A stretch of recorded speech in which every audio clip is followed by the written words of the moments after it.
لو قلت شعرا في المديح فويلها كل القصائد بالجلال تصاب.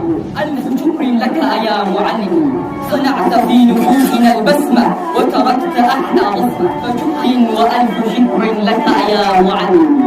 إلى أبي ذلك النبع صاحبي إلى شجرة التي لا تثمر، والله لو وقع الغبار على قميصك لن ثنى قلبي عليك ولا اضطر. قال فيك يا أبتي فهل أرى عني.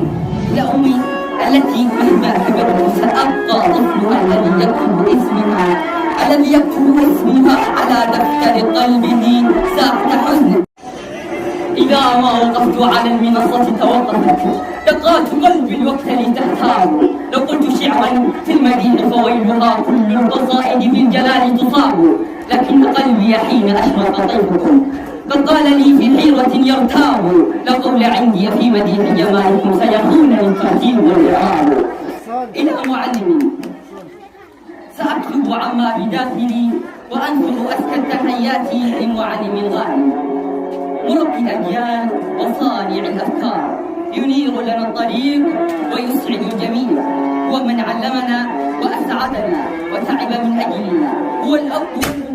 ألف شكر لك يا معلمي، تعلمنا منك الكثير، علمتنا الأخلاق وزرعت في نفوسنا الخير، شجعتنا حتى وصلنا إلى أحلامنا. معلمي أيا فخرا به ارتقينا، أيا مجدا به سمونا، بك نفخر بك نرتقي، ما توفي بك العبارات ولا حتى التحيات. كنت أنت سندا لطلابك وتسير دوما خلفهم، صنعت في نفوسنا البسمة وتركت أحلى بصمة، حملت الخير وأسعدت الكثير. فشكر وألف شكر لك يا معلم.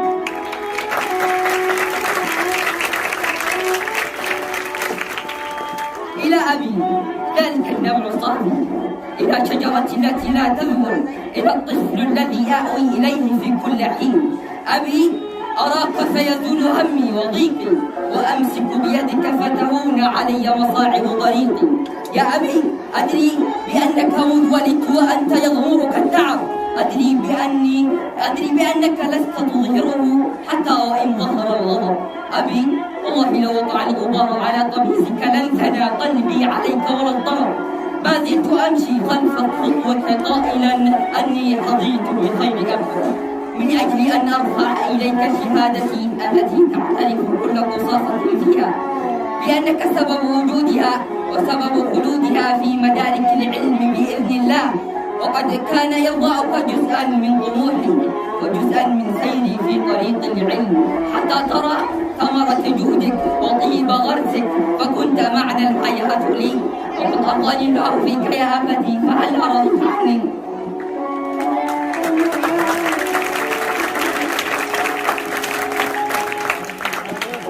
وإلى من تتسابق الكلمات لتخرج معبرة عن مكنون ذاتها، إلى التي تمتهن الحب وتظل الأمل في قلبي عصفورا يرفرف فوق ناصية الأحلام، فتبقى روحي متلألئة ومشرقة طالما كانت دعواتها عنوان درب، وتبقى أمنياتي على وشك التحقق طالما يدها في يدي وسنارة جهدها وسهرها تصطاد اليضاحة وتخفف التعب والآلام من قلبي.